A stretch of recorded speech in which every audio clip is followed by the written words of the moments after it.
Hey guys, welcome to UK triple S C Amarjeet में आप सभी का स्वागत है। देखिए, अगर आप लोगों ने 11 पार्ट नहीं देखे तो आप लोग जाके देख लीजिए। ठीक है, 11 पार्ट हो चुके हैं। आज ये पार्ट जो है वो पार्ट 12 होने वाला है। ठीक है, पार्ट 12 होने वाला है।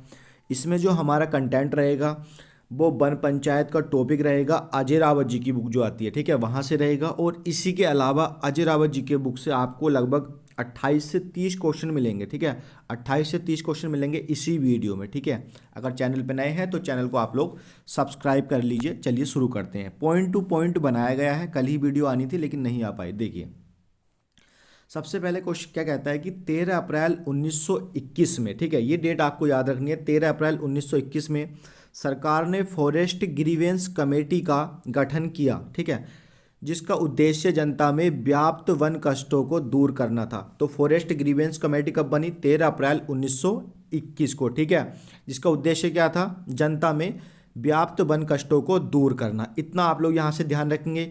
ये क्वेश्चन आज से 3-4 साल पहले ही पूछा जा चुका है 2017 में, तो आगे भी इंपॉर्टेंट होता है। चलिए आगे देखते हैं।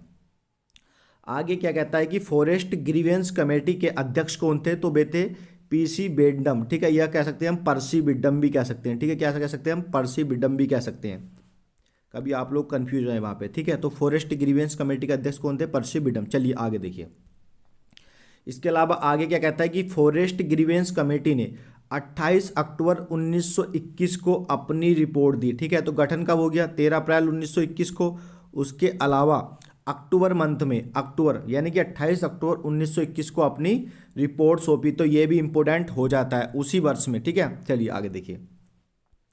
आगे क्या कहता है कि इस कमेटी की सिफारिश के आधार पर, ठीक है, 1925 में मद्रास प्रेसिडेंसी में, ठीक है, 1925 में मद्रास प्रेसिडेंसी में स्थित कम्युनिटी फॉरेस्ट, ठीक है, स्थित कम्युनिटी फॉरेस्ट के पंचायती प्रबंधन के, ठीक है, पंचायती प्रबंधन के तर्ज पर वन पंचायतों की स्थापना करने का निर्णय लिया गया। ठीक है, कहने का मतलब 1925 में जो है वो मद्रास प्रेसिडेंसी में स्थित, ठीक है, कम्युनिटी फॉरेस्ट पंचायत प्रबंधन के तर्ज पर वहाँ पे वन पंचायतों की स्थापना करने का निर्णय लिया गया। ये फैक्ट थोड़ा डिफिकल्ट हो गया और आप लोग इसे एक बार समझ लेना तरीके से। ठीक है, चलिए इसके अलावा आगे देखिए क्या कहता है कि वन समिति ने कैलाश गैरोला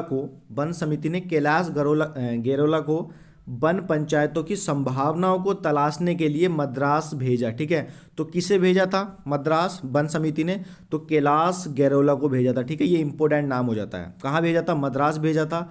और कैलाश गैरोला की ये यात्रा जो चली वो 10 जनवरी 1928 तक चली। ये तो खैर नहीं पूछेगा, ये सिंपल सा पूछेगा किसे भेजा, तो कैलाश गैरोला को भेजा था। ठीक है, वन समिति ने। चलिए आगे देखिए। आगे क्या कहता है कि शेड्यूल्ड डिस्ट्रिक्ट एक्ट, ठीक है, तो शेड्यूल्ड डिस्ट्रिक्ट एक्ट कब आया हमारा? ये 1874 में इम्पोर्टेंट है। ठीक है, सबसे पहला तो, ठीक है, इसी एक्ट के अंतर्गत वन पंचायतों का गठन किया गया 1931 में। वेरी इंपॉर्टेंट फैक्ट है ये, कई बार क्वेश्चन रिपीटेड है और आता है, इसे आप लोग समझना। ठीक है, चलिए आगे देखिए। इसके अलावा 1932 में चमोली जनपद में, ठीक है, इसके अलावा 1932 में चमोली जनपद में वन पंचायतों का गठन किया गया। ठीक है, तो चमोली में कब किया गया वन पंचायतों का गठन? उसी के अगले साल 1932 में, जहां शेड्यूल एक्ट आया 1931 में, उसी के नेक्स्ट ईयर आ गया चमोली जनपद में हुआ 1932 में। चलिए आगे देखते हैं।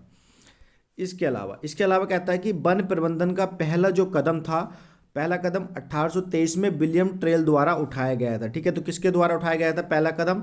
तो 1823 में विलियम ट्रेल के द्वारा ये उठाया गया। चलिए आगे देखते हैं। इसके अलावा कहता है कि पहाड़ों के जंगलों की सुरक्षा व रख रखाव का कार्य रेमजे द्वारा 1859 से किया गया। ठीक है, तो कहने का मतलब वहाँ पे अलग है, यहाँ पे अलग। कह रहा है कि पहाड़ों में जंगलों की सुरक्षा करनी है व रख रखाव, एक ही बात हो गई ना, का जो करा गया किसके द्वारा किया गया? कार्य रेमजे द्वारा किया गया और 1859 में। चलिए आगे बढ़ते हैं। आगे देखिए क्या कहता है। आगे कहता है कि सविनय अवज्ञा आंदोलन के समय, ठीक है, सविनय अवज्ञा आंदोलन के समय वन आंदोलन का प्रमुख क्षेत्र कहाँ था? वो हमारा सल्ट था। ठीक है, ये साल्ट लिखा हुआ है, ये सल्ट होगा, इतना आप लोग याद रखेंगे। तो प्रमुख क्षेत्र कौन सा था? हमारा सल्ट था, जो कहाँ था? हमारा अल्मोड़ा में। चलिए आगे देखते हैं। इसके अलावा कहता है कि सल्ट क्षेत्र में जागृति का श्रेय पुरुषोत्तम उपाध्याय तथा लक्ष्मण सिंह अधिकारी को जाता है। ठीक है, तो किसे जाता है यह श्रेय? पुरुषोत्तम उपाध्याय तथा लक्ष्मण सिंह अधिकारी को जाता है। चलिए आगे देखिए।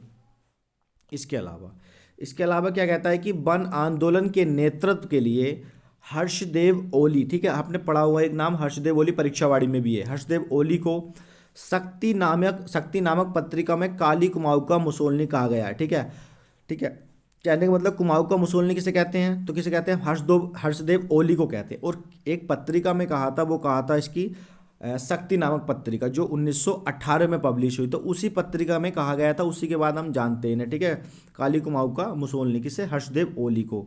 चलिए आगे देखिए। इसके अलावा कहता है कि कवि गोरदा ने, ठीक है, कवि हमारे गोरदा ने वृक्षण के बिलाप, ठीक है, वृक्षण के बिलाप नामक शीर्षक से कुमाऊनी कविता लिखी है। ठीक है, कुमाऊनी कविता लिखी है। चलिए इतना हो गया, इसे आप लोग समझ लीजिए। अब हम जो देखेंगे वो हम देखेंगे अजरावत जी के वन लाइनर फैक्ट। ठीक है, अजरावत जी की बुक के देखिए। इसमें पहला कहता है कि चंद वंश में राज्य की आय का प्रमुख स्रोत था। ठीक है, तो इसका आंसर क्या हो जाएगा? हमारा भू राजस्व था। ठीक है, चलिए इसमें हम ज़्यादा टाइम नहीं लगाएंगे। अगला क्वेश्चन है कि कीर्तिपुर किस शहर का वर्तमान नाम है? तो ये जसपुर का है। ठीक है, इसे कहते थे, ठीक है, जसपुर को कहते थे। शाहजफर भी कहा गया है, अकबर के समय में ये भी था। अगला क्वेश्चन है कि बाणासुर का किला कहाँ है? तो लोहागढ़ चंपावत में। इजी क्वेश्चन है, कोई टाइम नहीं लगाना। चलिए ये ठीक है क्वेश्चन। कहता है कि कटारमल का सूर्य मंदिर किसने ध्वस्त किया था? तो कटारमल का सूर्य मंदिर जो ध्वस्त हुआ वो 1740 में हुआ, और किसने करा था? अली अहमद खां के द्वारा। ठीक है, किसके द्वारा किया गया? अली अहमद खां के द्वारा। इसके अलावा अगला क्वेश्चन है कि कुमाऊँ का बैरम खां, तो कुमाऊँ का बैरम खां किसे कहा जाता है? शिवदत्त जोशी को। किसे कहा जाता है? शिवदत्त जोशी को। अगला क्वेश्चन देखिए क्या कहता है कि राजाओं की जो अवैध संतान होती थी उसे क्या कहते थे? उसे कहते थे हम खगास संतान। आप लोगों ने देखा होगा जो भारती चंद गया था, जो पहला स्वतंत्र शासक हुआ था, तो भारती चंद जब गया था वहाँ पे नेपाल पर आक्रमण करने के लिए, जो 12 वर्षीय युद्ध हुआ था, तो उस समय जो हुई थी अवैध संतान उत्पन्न हुई थी। आप लोगों ने देखा होगा वहाँ से स्थानीय महिलाओं से संबंध बनाए गए चंद्र राय द्वारा। तो कहने का मतलब जो अवैध संतान होती थी उन्हीं के लिए क्या शब्द प्रयोग होता था? खगास संतान, उनके लिए शब्द प्रयुक्त होता था। चलिए आगे देखते हैं। आगे कहता है कि मिट्टी का महादेव किस चंद शासक को कहते हैं? तो इसका आंसर क्या हो जाएगा हमारा? शिव चंद को मिट्टी का महादेव कहते हैं। चलिए इसके अलावा कहता है कि किन वर्गों के लोगों को चंदों का स्तंभ कहा जाता है? ठीक है, कौन से वर्ग के लोगों को चंदों का स्तंभ कहा जाता है? मतलब चंद्रवंश के। ठीक है, तो इसका आंसर क्या होगा? रोतेला वर्ग। ठीक है, क्या होगा? रोतेला वर्ग के लोगों को। चलिए आगे देखते हैं। आगे क्वेश्चन कहता है कि चंदों के समय सिरतान किसे कहते थे? ठीक है, तो सिरतान तो शब्द बहुत इंपॉर्टेंट है, ये तो आता है क्वेश्चन। तो नगद टैक्स देने वाले को, ठीक है, सिरतान किसे कहते थे? नगद टैक्स देने वाले को सिरतान कहा जाता था। चलिए अगला क्वेश्चन देखिए क्या कहता है कि किस चंद शासक के 21 पुत्र थे? तो भैया इनके भी 21 पुत्र थे। तो दिलीप चंद, ठीक है, किसे कहा जाता है? दिलीप चंद, जिसके 21 पुत्र थे। चलिए अगला क्वेश्चन देखिए क्या कहता है कि गांव में प्रधानों की नियुक्ति की व्यवस्था किसने करी? तो चंद वंश में हुई थी। ठीक है, किसके द्वारा हुई थी? सोमचंद के द्वारा स्टार्टिंग ही हुई थी, लेकिन वंश आएगा तो सोमचंद। चलिए अगला क्वेश्चन क्या कहता है देखिए कि चंद राजाओं के शासनकाल में किस नगर को राजपुर के नाम से जाना जाता था?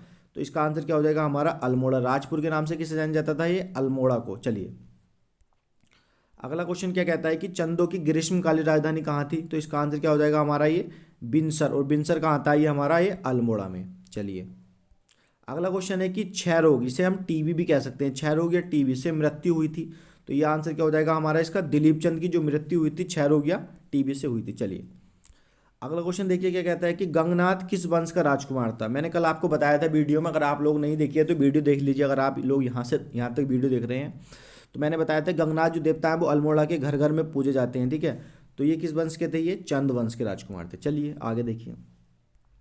आगे कहता है कि हर्षदेव जोशी के अनुसार चंद वंश का संस्थापक कौन था? ठीक है, तो सबका अपना अपना मत था, तो इसका आंसर क्या हो जाएगा? थोवर चंद। तो हर्षदेव जोशी ने किसे माना है चंद वंश का फाउंडर? थोवर चंद को माना है। ठीक है, चलिए आगे देखते हैं। आगे देखिए क्या कहता है कि कौन सा पद अनुवांशिक होता है? तो इसका आंसर क्या हो जाएगा? प्रधान। ठीक है, जैसे मान लीजिए प्रधान है, अब इसकी मृत्यु हुई थी तो इसका जो पुत्र आएगा तो उसे भी प्रधान ही कहा जाएगा। तो ये क्या होता है? अनुवांशिक होता है, पीढ़ी दर पीढ़ी चलता रहता है, उस हिसाब से नाम प्रयुक्त होता है। चलिए इसके अलावा अगला कहता है कि कुमाऊं के मध्यकालीन शासकों द्वारा जनता से लिए जाने वाला कर था।